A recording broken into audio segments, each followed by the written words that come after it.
sih. Nah, terus kayak apa buah. Kita meriah kayak rotisan. Jadi di YouTube saya itu pokoknya hadir melotisan. Ini pun. Seperti di Kalimantan, sebenarnya ini banyak konflik, cuman di bawah sekam, belum muncul aja. Nah itu endingnya. Ini pesan terhadap Indonesia. Gimana Mas Sipun, ini dari Aceh, bla bla bla bla bla. Yang pengen cerita ini, yang dulu terjadinya misalnya kenapa Aceh sejak tahun piro niki mulai ada tuntutan untuk apa suka buah. Tadinya nggak pernah makan gula gara-gara dipapang. Cuma kalau saya hanya buah saja, sepertinya kurang sehat. Betul. Harus tambahin gula Jawa karena gula Jawa itu adalah glukosa. Bedanya dengan gula pasir. Gula pasir itu kalau kita masuk kita makan baru berubah jadi glukosa, baru kemudian menjadi tenaga. Kalau gula Jawa langsung ini sudah glukosa, ketika masuk dalam tubuh kita langsung menjadi tenaga. Ada ya? Ya, DPRA sekarang. DPRA. Iya. DPRA. Dari partai ada gitu. Iya. Tahun 2000 Iya. itu sudah siap. Dan saya memang tergantung itu. Oke, siap.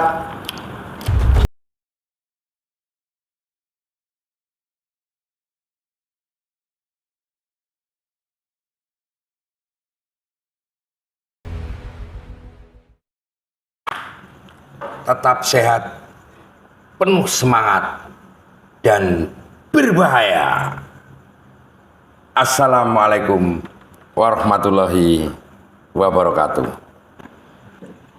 Subscribe, tapi nggak usah subscribe, yo rapopo. Assalamualaikum pemirsa, bertemu kembali dengan saya di channel Eko Channel Jaya. Hari ini saya mendapat keistimewaan kedatangan seorang teman aktivis yang dulu pernah bersama-sama di Jogja. Beliau bernama Bang Ipun Tengku Nasruddin Shah. Tengku. Ya, panggilannya Bang Ipun. Tengku lumayan lah, Ipan ini ningrat nih Ipun. Nah, saya ingin membuka memori kembali bagaimana di era tahun 80-an itu rezim Orde Baru itu membuat kami gerakan mahasiswa ini bersatu, yang kemudian setelah reformasi beliau kembali ke Aceh. Bang Ipun, saya memang tidak terlalu lama di Jogja.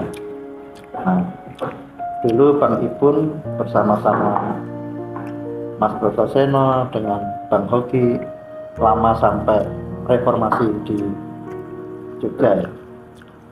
Kesan-kesan pada waktu menjadi aktivis itu apa?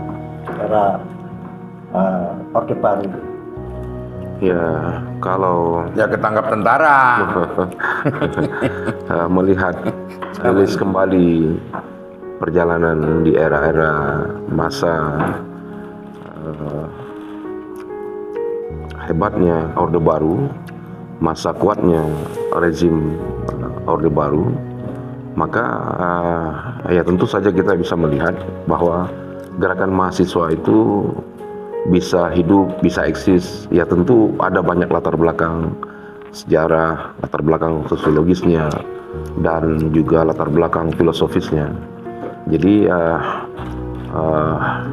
karena konteks tiga hal tadi, maka berdirinya mahasiswa itu kan tidak pada posisi bahwa dia adalah gerakan ahistoris begitu ya, tapi dia juga gerakan yang berunut ke belakang. Nah, jadi sebelum ada gerakan 90-an, ada 80-an, ada 70-an, dan ini juga yang memberi semacam sertifikasi kepada gerakan mahasiswa dalam konteks sejarahan untuk terus bisa berkesinambungan ya.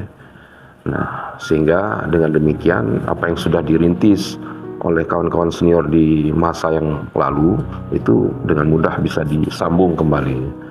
Nah, apakah dalam konteks diskusi, membagi pengalaman ya. Nah, karena pada hematnya memang gerakan yang dibangun di era 90-an, 80-an itu memang tidak saja berbasis pada gerakan ya, pengorganisiran basis massa ya, tapi juga berangkat dari proses diskusi yang lama dan panjang. Nah, sehingga itu membentuk semacam poros pikir lah, membentuk poros pikir, kemudian identitas. Nah, bahwa gerakan mahasiswa itu tidak dibangun secara emosional, tapi juga ada basic secara intelektualnya. Ya.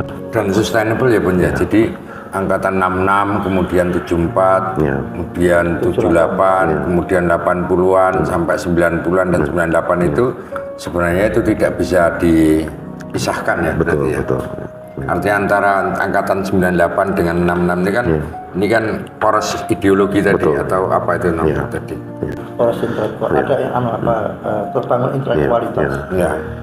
Jadi Ya memang gitu dulu. pada waktu jadi mahasiswa itu aktivis itu kan dianggap barang yang langka, Ya. tetapi ada keinginan menjadi aktivis itu karena apa? Karena mungkin teman atau karena kesadaran intelektual. Ya, karena saya kan orang yang juga terlibat di dalam gerakan-gerakan sosial ya. Artinya gerakan yang peduli terhadap tetangga, terhadap orang-orang yang ditindas maksudnya ya. Nah, saya kira memang dari situ kepedulian kita, dari kepedulian saya ya sebagai mahasiswa gitu. Nah, menjadi aktivis ya tentu saja akan lebih rumit karena akan mengalami banyak kendala-kendalanya. Ya salah satunya tadi adalah soal bagaimana kita harus menjelaskan kepada orang tua di satu sisi, dan pada saat yang sama kita juga harus menyelesaikan perkara-perkara kurikulum studi misalkan ya. Nah, tapi ya juga pada sisi yang berbeda pula memang bahwa tanggung jawab pemikiran, kelangsungan berbangsa dan bernegara ini kan juga menjadi sebuah panggilan tersendiri. Nah, sehingga aktivis ini sebenarnya memiliki makna yang lebih dalam, lebih utuh dia ya. Nah, jadi keprihatinan secara holistik begitu ya. Nah, secara luas begitu. Nah, jadi kalau orang mengatakan apakah aktivis itu kita berbangga, saya kira ada kebanggaan di situ. Bahwa perhatian lebih ya yang kita curahkan kepada masyarakat itu di situ yang memberi nilai lebih saya kira. Nah, kita tidak hanya mendapatkan masalah-masalah yang ada di masyarakat itu, bahkan juga bisa menciptakan semacam resolusi dari masalah-masalah yang ada itu. Nah, sehingga pola pengorganisiran mahasiswa terhadap massa buruh, petani dan seterusnya ya. Nah, itu kan pada pola kesadaran. Ya, jadi pada pola kesadaran ini yang dibangkitkan itu adalah yang pertama adalah emosinya, pemikiran-pemikirannya yang selama ini dia tidak mendapat hak-hak berpikir ya sebagaimana layaknya orang-orang yang bebas. Dan sebenarnya orang-orang yang bebas itu kan hanya ada di kampus di masa itu. Nah, di masa Orde Baru itu orang-orang yang bebas itu sebenarnya hanya ada di kampus. Nah, saya kira disitulah sebenarnya ajang untuk memulai gerakan gitu. Tapi waktu jadi aktivis keluarga tahu nggak? Saya kira tahu. Tahu. Tahu lah. Ya, meskipun Orang tua kita tahu semua lah. ya. Jadi ya orang tua juga tahu ya. Tangga pun tahu. Keterlibatan dalam anti rezim misalkan ya. Ini kan sebuah pekerjaan besar ini ya, yang sebenarnya ini bisa dilakukan oleh kawan-kawan yang ada di parlemen ya, di partai politik ya. Tapi ya kita kan tidak memiliki antipati terhadap mereka ini kan, karena posisi mereka juga mengalami hal yang sama dengan rakyat yang lainnya begitu. Ya, Bang Ibun ini pasca reformasi sempat menjadi anggota Dewan Pertimbangan rakyat Aceh. Nah, Dewan Perwakilan Dewan Perwakilan DPRA DPRA ya. di sana. Nah, punya kesan nggak ketika setelah duduk di DPRA itu? Ketika kalau dibandingkan dengan semasa menjadi aktivis, bagaimana memperjuangkan rakyat? Saya kira itu jauh lebih mudah karena sudah ada sistem di situ kan, sudah ada mekanisme di situ bahwa rakyat yang yang berdampak pada masalah-masalah itu ya tentu ya dijadikan semacam resolusi maksudnya ya. Artinya apa? Selama ini di Aceh itu kan kekhususannya ya terhadap saya ketika menjadi anggota dewan itu ya membangun pemberdayaan ekonomi rakyat gitu. Nah, jadi pola partai memang mengarahkan kepada semua anggota itu untuk memberi bantuan modal dalam rangka menggerakkan ekonomi rakyat ya pasca konflik ini kan. Nah, saya kira pola menggerakkan ekonomi dengan anggaran yang tersedia ya, sistem modal yang DPR kan punya seperti Ventura bukan punya mekanisme ya, bahwa tiap-tiap anggota dewan itu memiliki sekian sampai 20 miliar itu Mas untuk aspirasi itu ya. Jadi dana itu sebenarnya adalah untuk menghubungi anggota dewan dan masyarakat begitu ya. Benar. Nah, jadi ya selama saya berada di posisi DPRA di DPR anggota dewan, ya banyak anggota masyarakat yang sudah mengalami maksudnya penambahan modal misalkan ya. Nah, sehingga memang ya sangat membantu masyarakat ya. Iya. Artinya walaupun dana itu tidak besar. Kalau saya pengen tanya gini Bun, Ya. kita ini semuanya kan sama-sama pernah mengalami era Orde Baru Ya. dan kemudian di era yang disebut orang itu era reformasi. Ya. Meskipun sebenarnya nggak tahu apakah sudah ada reformasi atau belum. Artinya dua rezim itulah katakanlah. Betul. Itu kan pernah dialami kita bersama. Ya. Kalau menurut Ipun gimana ini? Jadi pada zaman Orde Baru, orang lawan pemerintah itu mesti tuduhannya PKI. Ya kayak lagi PKI. kiri ya, komunis. Nah, kiri pokoknya. New Left. Kita dituduh komunis. Dituduh komunis ya. Nah, ketika era sekarang ini ngelawan pemerintah mesti dituduh khilafah atau radikal. Jadi kesimpulan saya, setiap rezim kekuasaan itu memiliki kenakalan kekerasan politik sendiri-sendiri. Jadi banal ya. Nakal. Memiliki istilah saya kenakalan kekerasan politik sendiri-sendiri. Tadi di era Orde Baru ada kenakalan politik, kalau melawan kekuasaan ya tuduhannya kiri. Kalau sekarang di era Jokowi ini ada melawan kritik terhadap pemerintah misalnya, itu tuduhannya adalah khilafah kayak gitu. Kalau menurut Ipun, kenapa bisa ada perubahan kenakalan dalam kekerasan politik di setiap rezim itu? Menurutmu? Iya, kalau saya begini, ngalamin kita ngalamin semuanya. Melihat bahwa pola rezim ini memang bentuknya memang bisa bermacam-macam ya. Ada misalnya rezim dalam pengertian Orde Baru yang sangat mengandalkan totalitarisme itu ya, mengandalkan militer. Ya, dan kemudian rezim sekarang ini mengandalkan apa yang kita sebut sebagai oligarki. Jadi pola seperti ini memang tingkat kenakalan, tingkat kezalimannya, tingkat proses reproduksi pelanggaran hukum dan seterusnya, itu sebenarnya juga hampir menciptakan kesamaan begitu ya. Misalnya kasus soal era reformasi yang dituntut itu ya, soal DPD misalnya Mas Eno ya.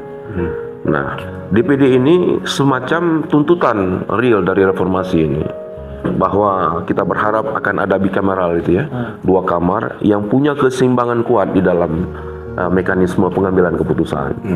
Tapi kan hari ini itu tidak terjadi. Dan malah keputusan-keputusan legislatif itu lebih banyak diambil di Dewan Perwakilan Rakyat. DPD itu diabaikan hanya sebagai sebuah rekomendasi biasa begitu. Nah, ini tentu saja memang nilai rezim ini ya tentu saja sama misalnya dengan rezim Orde Baru, Mas, menurut saya. Nah, tapi nganu loh, maaf, kayak bukan apa-apa ini. Pada zaman Orde Lama dulu, zaman Soekarno dulu, rezim Soekarno dulu itu ketika melawan, katakanlah kritik lah, bukan melawan, kritik terhadap Soekarno, tidak ada tuduhan apa-apa loh. Dan kemudian Soekarno membuat yang namanya Nasakom, itu nasionalis, agama dan komunis itu. Akomodasi semua. Nah, kenapa kemudian, kenapa ya, saya nggak tahu. Setiap rezim membawa, artinya kita ini kan katakanlah sudah melalui Indonesia ini 3 rezim ya. Orde Lama, Orde Baru, kemudian Orde Reformasi. Orde Soekarno itu secara objektif tidak ada loh. Soekarno itu melakukan kekerasan memiliki kenakalan kekerasan politik yang sebagaimana terjadi pada Orde Reformasi dan Orde Baru. Malah justru Soekarno sering kan gitu. Dan Soekarno tidak ada melakukan tuduhan-tuduhan, oh berarti kamu ini pro kolonial, kan enggak juga. Agennya Belanda. Kamu agennya Belanda, kan tidak pernah membangun tuduhan-tuduhan macam itu. Yang penting waktu itu Soekarno, mari kita bersatu, kita lawan bersama-sama kolonialisme ini, kan gitu. Meskipun Kos-Plus pernah ditahan juga. Meskipun Kos-Plus ditahan juga, gitu loh. Karena kebarat-baratan gitu loh. Kalau itu kan masalah nasionalisme sebenarnya, ya toh, masalah nasionalisme. Tapi dalam perspektifnya nasionalisme menurut Soekarno, gue kok nyanyi kok kebarat-baratan, ngak-ngok kan musik kayak gitu itu. Tapi juga menambahi Bang Ipun ya, bahwa kenapa sih persoalan-persoalan daerah sekarang itu muncul? Menurut saya Aceh ini, problem Aceh pada waktu Orde Baru kemudian menjadi damai sekarang, kemudian masyarakatnya juga tumbuh dengan baik. Itu bisa menjadi pilot proyek Aceh untuk konflik-konflik yang ada di daerah seperti Papua sekarang. Nah, kalau dengan catatan Bang Ipun tadi itu, DPD ini bisa diberi keleluasaan. Ini kan seperti barang pajangan, pajangan saja. DPD di Senayan ini, karena apa yang terjadi konflik di daerah itu tidak bisa diakomodir oleh tapi DPD. Di Aceh ada DPD ya Bun ya? Ada, Mas. Perwakilan itu di DPR RI ya? Ada, Mas. Ada ya? Ada. Kenapa Ipun nggak masuk itu? Iya, karena memang yang pertama kalau DPD ini kan dia mewakili suara rakyat secara langsung. Sementara anggota DPR RI ini dia mewakili partai. Nah, jadi saya kira memang pada pola ini memang harus ada keseimbangan. Nah, jadi perumusan soal keseimbangan itu ya tentu saja memang harus ada kebijakan politik ya. Karena itu memang harus diambil kebijakan politik itu. Nah, hari ini misalnya dengan posisi DPD seperti itu ya tentu saja ini kan mengabaikan proses reformasi, perjalanan reformasi. Bahwa rezim ini memang anti terhadap reformasi. Nah, dia bukan mendukung reformasi, tapi anti terhadap reformasi. Nah, jadi gerakan hari ini tetap nganu ya, tetap sama memiliki kenakalan kekerasan politik gitu loh. Jadi gitu loh, yang saya sayangkan itu begitu. Gimana caranya bahwa satu rezim kekuasaan itu nggak usahlah membangun kenakalan kekerasan politik gitu loh. Maaf saya ngerokok ya. Iya nggak apa-apa. Lotes kita setiap makan lukisan. Jadi justru hari ini memang karena rezim ini dibangun dengan pola anti reformasi, ya saya kira memang bagi gerakan-gerakan mahasiswa hari ini memang harus memfokuskan untuk meluruskan kembali jalannya reformasi ini. Nah, jadi mereka harus duduk kembali pada posisi yang Seperti yang dia janjikan. yang Tapi baik. kalau lah, menurut saya loh Bun, ya, di era manapun kan selalu ada protes terhadap pemerintah. Dan itu agen pembaharunya, pelopornya adalah mahasiswa gitu. Jadi tanpa ada kenakalan kekerasan politik di dalam satu kekuasaan,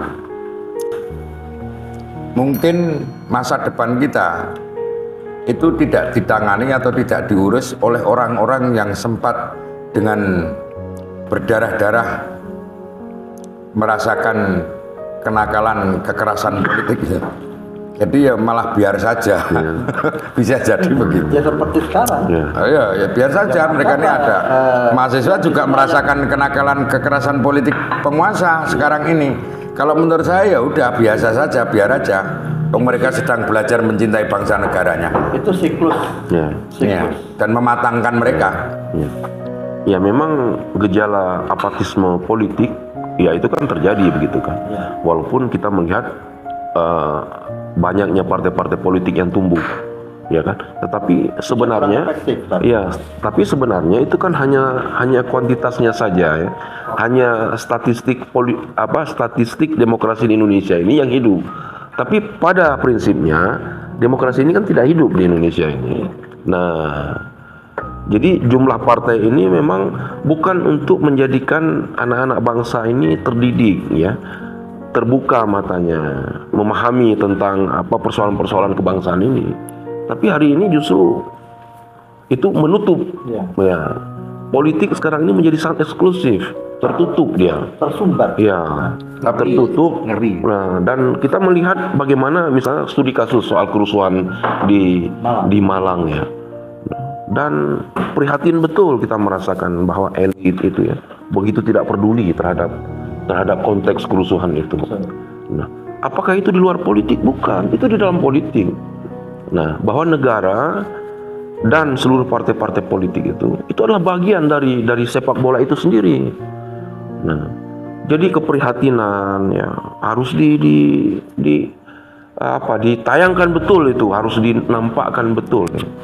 Nah, sebagai bangsa yang besar ya, sebagai bangsa yang mengetahui aspek sejarah kita di masa lalu ya.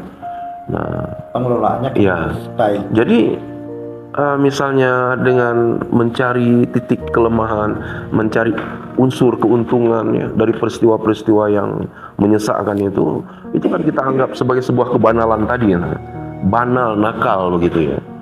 Dan kalau tidak malah begini, kita itu harus menganggap bahwa kenakalan kekerasan politik dari elit politik itu harus bisa kita terima sebagai sebuah kemewahan politik di dalam satu rejim. Biar saja. Atau justru kegagalan. Karena di mana-mana kan terjadi problematika masing-masing. Betul. Sebenarnya kalau misalnya dulu waktu zaman Orde Baru Aceh punya problematika masalah politik, ekonomi yang memang pada era Orde Baru itu sengaja untuk tidak dibuat dengan baik penyelesaiannya ya. Begitu juga sekarang yang di Papua. Kan terus ada tuntutan demokrasi kan. Tapi saya itu merasakan kayak gini, mohon maaf kayak menyesal. Saya kok merasa begini Bun. Merasa menyesal itu begini, kita itu kan dulu kan menuntut harus ada demokrasi, harus ada hak asasi dan sebagainya. Gerakan-gerakan demokrasi itu di kemudian hari ini menghasilkan situasi macam ini, jadi soal ekonomi, politik, budaya macam ini. Jadi apakah benar demokrasi itu harus kita tolak sebenarnya? Kenapa? Karena bisa jadi gerakan demokrasi itu di setel secara internasional, ya toh? agar ada kesempatan bagi negara-negara adik kuasa untuk invasi secara ekonomi ke negara-negara dunia ketiga misalnya. Jadi artinya bahwa gerakan demokrasi itu hanya dijadikan sebagai pintu gerbang untuk memasukkan berbagai macam intervensi, baik itu ideologi, ekonomi dari negara-negara adik kuasa kepada negara-negara dunia berkembang seperti Indonesia gitu.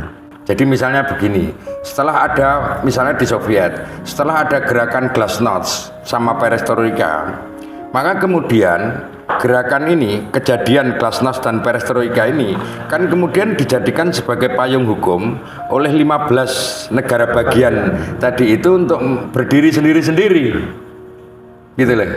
Jadi apakah benar sebenarnya saya ulangi, gerakan demokrasi itu adalah dijadikan sebagai alat, sebagai pintu gerbang untuk memasukkan berbagai macam ideologi dan investasi apapun, termasuk investasi ideologi dari negara-negara adik kuasa untuk bisa biar leluasa masuk di negara-negara dunia berkembang seperti Indonesia.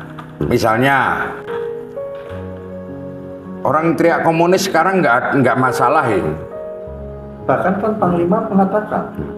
Panglima mengatakan anak komunis boleh masuk itu kan TNI. sudah demokratisasinya sudah luar biasa. Nah, apakah ini juga akibat dari gerakan demokrasi yang pernah kita pelopori zaman dulu gitu loh. Terus dengan dalih atau apologi, ya kan demokrasi nggak apa-apa, komunis masuk nggak apa-apa, kapitalis masuk nggak apa-apa, imperialis masuk nggak apa-apa, demokrasi yo. Nah, saya curiga ya kayak gitu itu. Jadi kalau kecurigaan saya benar, saya merasa menyesal dulu. Tapi harus ada alternatif. Dalam pengertian kalau demokrasi dianggap gagal seperti itu, alternatifnya apa? Makanya saya ngomong begini sejak tahun 2000, baru 2 tahun reformasi. Saya anti demokrasi. Kenapa? Karena ternyata demokrasi dijadikan sebagai pintu gerbang untuk memasukkan kapitalisme di Indonesia. Ya, sekarang kan yang lebih berkembang mana sekarang? Ya, kapitalisme atau komunisme? Atau radikalisme kalau istilahnya. Kapitalisme. Yang paling berkembang apa? Kapitalisme. Apakah kultur, sosiologi kultural masyarakat kita itu kapitalisme? Ya juga. Enggak, mau agraris kita ini. Kalau saya lihat begini. Tapi karena gerakan demokrasi maka berkembanglah kapitalisme dengan payung hukum gerakan demokrasi tadi gitu loh. Saya melihat memang begini, ada perbedaan demokrasi itu sebagai sebuah sistem dengan demokrasi itu sebagai sebuah ideologi. Ya walaupun sama-sama sistem begitu ya. Nah, yang dimaksud dengan Mas Seno tadi itu adalah demokrasi dalam pengertian ideologisasi, maksudnya bahwa negara-negara barat ini melakukan misi dan intervensi mereka di negara-negara dunia ketiga itu dengan membawa ruh atau mekanisme demokrasi itu sebagai ideologi. Nah, jadi yang bisa jadi tidak sesuai dengan harapan demokrasi kultur di Indonesia bisa jadi. Dan misi demokrasi sebagai ideologi itu kan sudah kita ketahui, ada investasi di situ, ada privatisasi di situ, sehingga seluruh organisasi bisnis mereka itu bisa hadir di sebuah negara dunia ketiga yang notabene-nya belum memiliki perangkat apapun. Belum siap. Yang kemudian sumber daya alam Indonesia habis. Betul. Habis. 3 poinnya demokrasi tadi kan. Karena demokrasi sebagai pintu gerbang memasukkan kapitalisme dan industrialisasi. Itu tadi. Gitu loh. Tapi Aceh sadar maksudnya. Makanya dibangun dengan adanya partai-partai daerah itu kan sebenarnya untuk juga salah satu menjaga. Kalau saya, negara itu harus bertanggung jawab terhadap bagaimana mempertahankan sosiologi kultural masyarakatnya. Maka kalau sosiologi kultural atau budaya masyarakatnya itu tetap bertahan, itu arus modernisasi yang namanya masuknya demokrasi, kapitalisme dan sebagainya tadi, ya tetap pasti akan menjadi kekuatan kesekian. persoalan setelah kekuatan budaya itu tadi. Semenjak masa Orde Baru, pasca Orde Baru, masa reformasi ini, apa yang menjadi tuntunan bangsa ini, apa yang menjadi karakter, apa yang menjadi barometer bangsa ini itu kan hilang gitu. Seakan-akan hari ini Hilang. Indonesia itu bebas nilai. Bebas nilai, Nah, tidak ada iya. dasar budaya kita Iya. itu macam apa. Free market Iya. dia. Jadi Iya. rezim memanfaatkan ini betul memang untuk memecah belah rakyat, memecah belah suku, memilah-milah ini ya. Dan mereka melakukan proses standarisasi ini. Iya. Dan itu kan sebenarnya melawan arus filsafat kita. Bhinneka Tunggal Ika itu ya, bersama, berbeda-beda kan. Nah, ini disamakan semua itu. Jadi pola sentralisasi ini kan awalnya kan pada prinsip itu yang dipakai itu. Nah, Ya, bahwa maksudnya kan meskipun kita itu berbeda-beda tetapi tetap satu, itu kan harus betul-betul dijadikan dasar di dalam melaksanakan 5 sila itu kan. Kalau kita sepakat kan sudah selesai kalau Pancasila itu kita. Tapi apakah benar? Implementasinya selalu. Oh ya kayak gitu. Makanya kan Karena terbukti yang namanya setiap rezim itu membawa kenakalan kekerasan politik sendiri. sebenarnya Founding Fathers itu luar biasa. Dari membuat simbol dasar negara Pancasila sampai waktu itu sudah menjadi filosofis. Seperti lagu Indonesia Raya, bangunlah jiwanya, bangunlah badannya. Nah, bangunlah jiwanya ini yang kurang. Tapi fisik semua dibangun, moralitasnya hancur, korupsi banyak. Kasus Sambo yang meledak sedemikian rupa. Dan banyak lagi masalah problematika. Sampai kita berpikir untuk memperbaiki Indonesia ini dari sudut mana? Ya kan? karena begini Bung Eko, ini kan karena memang situasinya ini menjadi rumit ya. Rezim ini bisa melakukan apa saja karena mekanisme bernegara ini memang diperuntukkan bagi perkembangan rezim. Misalnya soal KPK, konteks dengan rezim Jokowi hari ini. Menjadi pertanyaan kita, kenapa mengalami revisi? Padahal kita ketahui itu sudah optimal ya, kerja-kerja keras KPK. Nah, tanpa ada dewan pengawas misalnya, ya kan. Kemudian mereka-mereka yang duduk di situ merupakan orang-orang yang punya kredibilitas tinggi. Nah, sehingga memang korupsi ini menjadi semacam hantu dia memang. Nah, jadi yang harus diberantas betul memang ini kan. Harus dianggap sebagai ekstra dia ini kan. Tapi itu kemudian undang-undang KPK direvisi. Nah, menjadi keuntungan politik yang sangat besar bagi rezim ini. Untuk melakukan apa saja, melakukan korupsi, memperpanjang masa jabatan, misalnya, Melindungi koruptor. sampai bisa menunda pemilu. Tapi kan jangan Saya kira ini negeri gila nih menurut saya ini. sampai juga KPK menjadi alat Betul. mesin politiknya pemerintah. Ini yang bahaya. Coba Bung Eko bayangkan. KPK itu bisa menjadi alat untuk melindungi koruptor ya. Ya. Bisa. Ketika koruptor itu adalah bagian dari rezim, Ya. gitu loh. Ini memang mengkhawatirkan ini. Ya jadi itu sudah terjadi. Ya. Bayangkan aja si Masiku siapa tuh yang sampai sekarang belum ketemu itu. Ya, Masiku ya. Mas, berapa ribu aparat keamanan polisi, Ya. berapa ratus orang-orang KPK menangkap Harun Masiku saja sudah bertahun-tahun tidak bisa. Ya. Ya kan Harun Masiku sudah cair. Ya. Ya kan? Cair. Ya. Inilah bagaimana kita masyarakat mau percaya sama aparat penegak hukum. Yang kedua,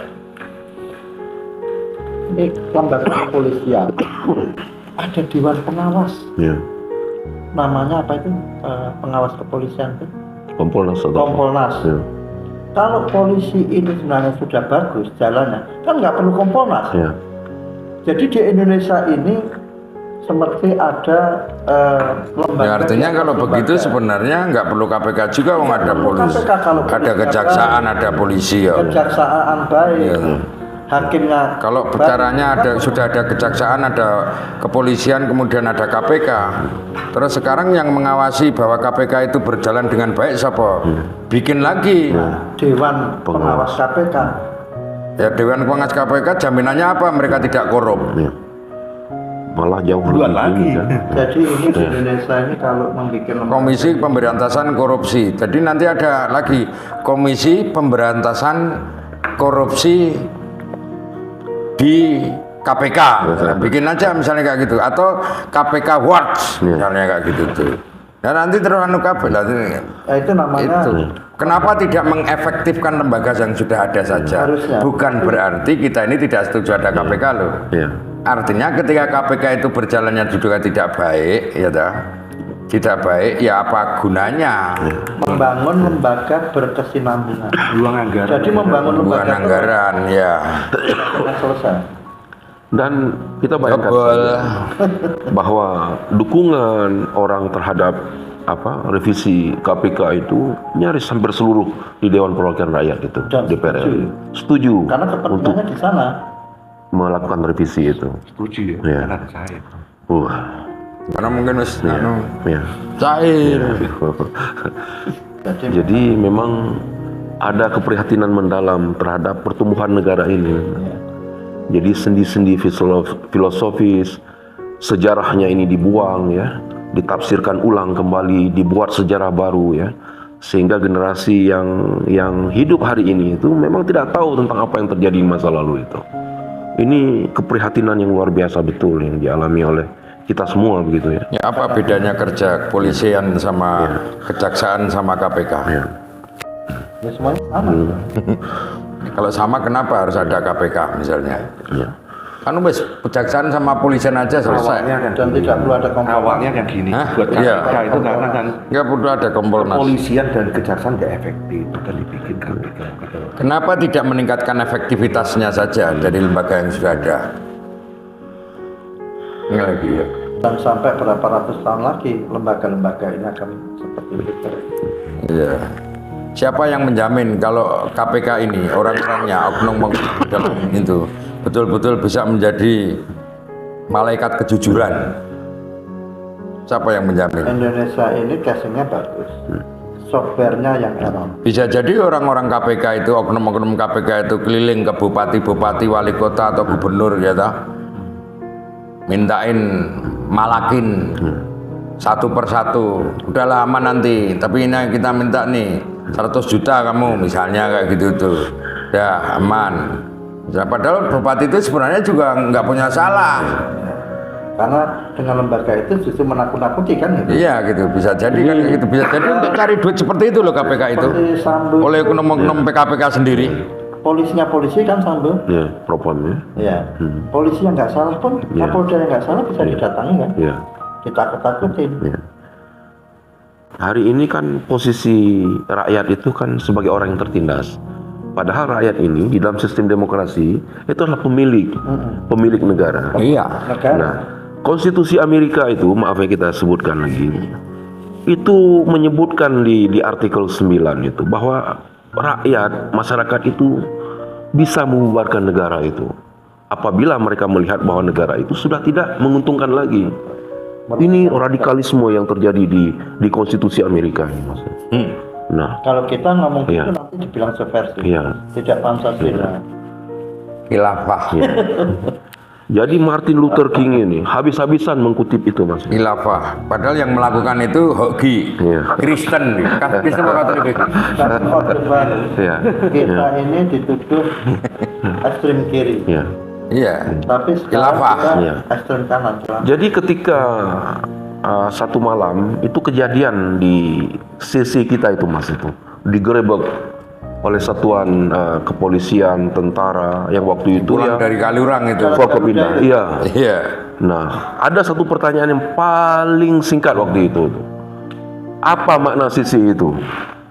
Untuk menyebut stigma kita inilah bahwa Sentral kita Komite. adalah komite. Padahal itu Kita- condong catur. Padahal itu condong catur. Karena pada waktu itu pas kiri kita Iya. dituduh. Iya. Jadi dianggap Ya. Sentral Komite. bahwa Iya. PKI. Iya. lembaga Karena kita singkatannya CC. Padahal CC itu condong catur. Maka terjawablah di situ semua. Aparat Jadi aparat Kalau pulang sekarang CC, mungkin kalau sekarang Sentral Khilafah. Gitu loh. Sekarang ini mungkin. Kalau sekarang ini dipakai gitu mungkin CC ya tetap Sentral Khilafah. Khilafah. Nah, itu kita baru pulang dari Kaligaruang. Kaligaruang gitu. baru nyampe, rupanya sudah diikuti. Digerebek. Dan saya kan rumah saya itu kan Pakem. Jadi saya dari Kalurang nggak langsung ke Condong Catur. Saya dari Kurang sedikit 5 kilo sudah sampai rumah saya. Saya pulang dulu.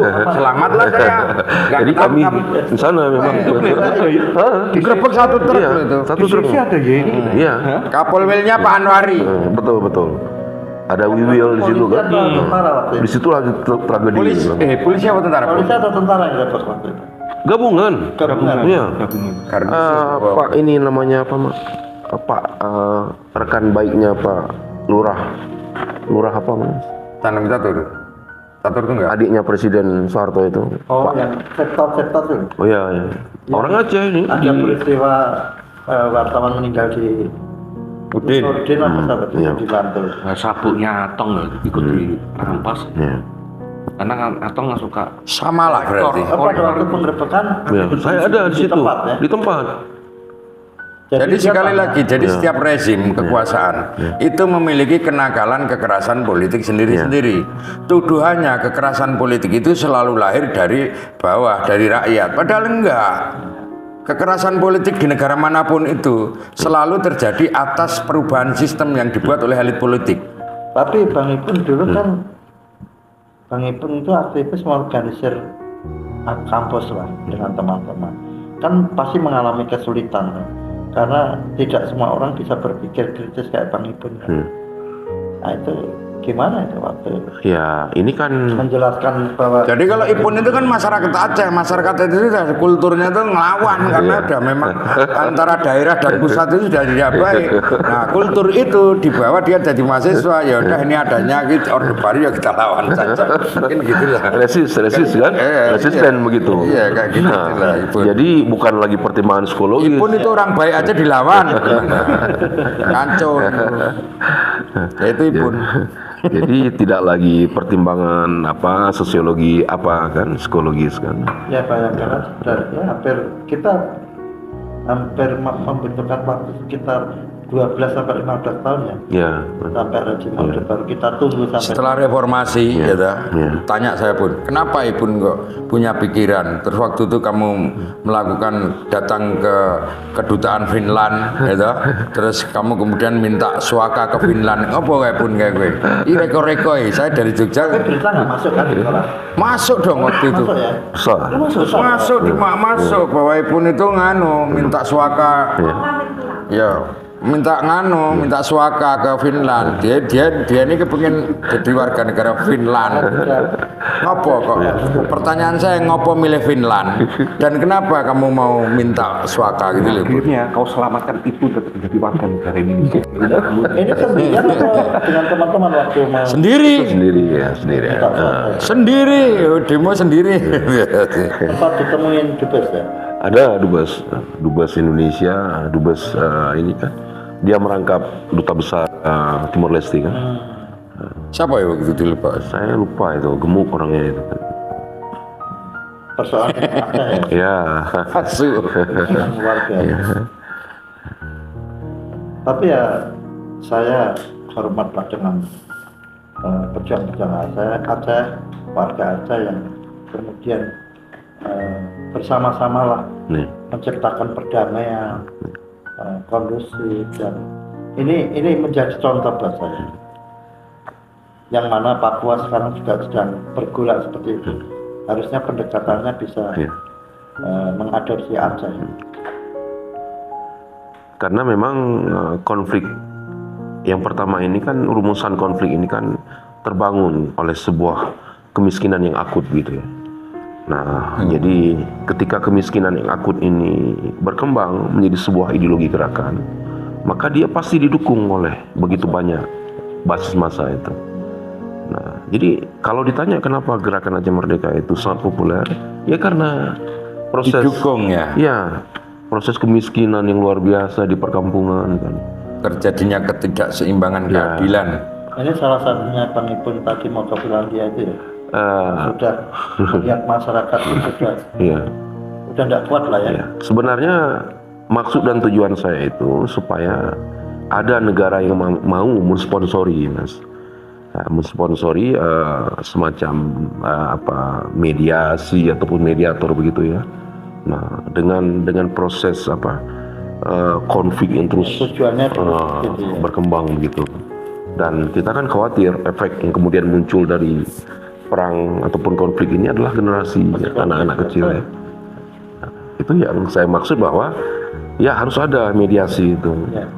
Nah, itu kan sudah terjadi masa Gus Dur, Mas itu. Zaman dulu itu. Ya.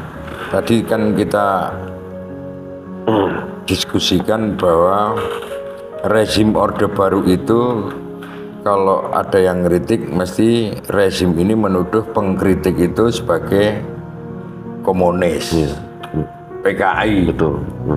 diakui oleh Betul. ibunya. Ya. Yang kedua, pada zaman sekarang kalau kita ngelawan yang namanya penguasa pasti dituduh itu khilafah. Artinya kan tidak ada bedanya ini. Ya benar, nggak ada bedanya. Kenapa Ipun sekarang tidak melakukan gerakan lagi minta suaka lagi kemana gitu? kan sama. Kenapa sekarang tidak minta suaka? Atau mungkin suaka karena khilafah lah. Jadi minta suakanya mungkin ke Palestina atau ke Afghanistan misalnya, atau ke Arab Saudi. Ya. Palestina malah ke Indonesia. Ini memang mungkin dari sisi Mas, memang benar begitu bahwa harus ada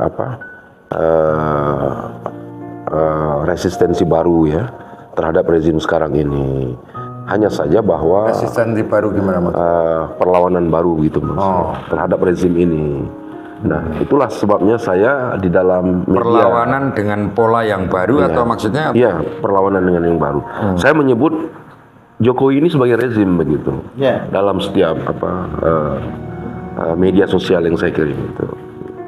Cuma memang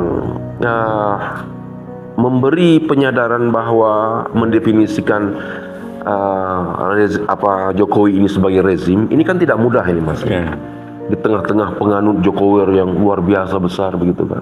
Kita menjadi minoritas ini hari ini Mas, ya kan?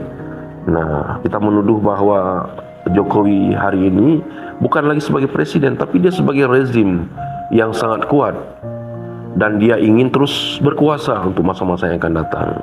Dia menggunakan seluruh cara-cara, apakah itu dengan cara mengumpulkan para oligark, mengumpulkan para korporasi yang punya hubungan-hubungan yang sangat luas di dunia internasional. Itu sebenarnya adalah untuk mengukuhkan posisi kekuasaannya itu. Kemudian dia berdampingan dengan Prabowo, ya kan? Nah, ini kan juga dalam rangka untuk mengukuhkan kekuasaannya itu. Dan apabila perlu akan ada amandemen baru. Makanya pemilu kemarin Jokowi versus Prabowo itu untuk khususnya saya sudah menduga bahwa pemilu ini hanya lip service saja. Bahwa Jokowi presiden, Prabowo menjadi Menhankam, ini sebenarnya sudah satu paket. Ya, Menhan. Jadi cuman kan melalui media pemilu supaya tidak ketara. Tapi dua-duanya menurut saya ini sejak awal sudah melakukan bargaining. Begitu gampangnya mereka itu Cuma harus bawahnya yang ngerti. Oh iya, karena kan memang itu sudah dibenturkan antara satu dengan yang lain. Tapi saya percaya bahwa antara Jokowi dan Prabowo ini sebelum pemilu paket politiknya sudah seperti ini. Jadi untuk stepstone, misalnya Prabowo nanti juga akan maju. Itu kan akan mempermudah. Contohnya aja pembelaan terhadap kondisi ekonomi dan lain semua tidak ada responsif yang baik. Itu yang saya katakan tadi Pak, bahwa pemerintah ini juga bingung. Ini memperbaiki bangsa Indonesia ini dari sudut mana ini sebenarnya? Dimulainya itu dari sudut mana? Karena semua menurut saya sudah gagal. Gagal membangun moralitas ya, membangun kepercayaan, empowering dan semangat supaya masyarakat itu zero kan saya. Nah, kalau kita diskusi sampai 24 ini kan keadaan seperti ini. Tapi yang lebih penting menurut saya, pasca 24 ini yang harus benar-benar dibangun dengan karakter yang harus semangat dan kuat. Kalau tidak, selesai kita jadi bangsa ini. Konflik akan terjadi di mana-mana dan kita tidak bisa bergaul dengan negara-negara lain secara equality kan. Ya memang akhirnya kan kita akan kembali pada prinsip bahwa negara ini mesti ada ya, negara ini mesti baik ya kan. Nah ketika misalnya hari ini kita melihat bahwa kegagalan demokrasi ini menjadi penyebab utama kehancuran negara Indonesia Mas, nah, tentu harus ada alternatifnya. Apakah kemunculan orang kuat baru itu memang harus ditunggu misalkan begitu ya, harus ada gitu Mas. Nah ini kan memang pemikiran ini kembali secara romantisme sejarah ini kan. Nah bahwa sosok yang kuat inilah yang kemudian akan menjadi arus pemikiran baru begitu loh. Ya setidak-tidaknya ada interpretasi baru bahwa kepemimpinan dalam arti ya kalau hanya sekedar mengeruk keuntungan sesaat ya untuk apa begitu. Nah Di setiap rezim itu memerlukan demonstrasi, Bukan demokrasi. bukan. ya, Jadi harus dipahami itu kalau menurut saya. Setiap rezim itu belum tentu memerlukan demokrasi. Tetapi setiap rezim itu memerlukan demonstrasi. Dari siapa? Dari mahasiswa.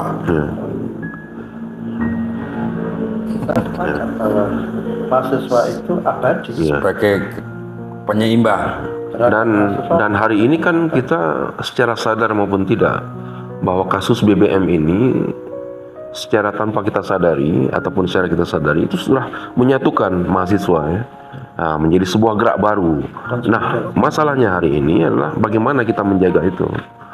Nah ini menjadi tuntutan kita memang itu untuk menjaga mereka ya, agar tetap memiliki prospek pemikiran ya, kepedulian mereka terhadap rakyat. Nah, Ya untuk menjaga stamina gerakan itu sebenarnya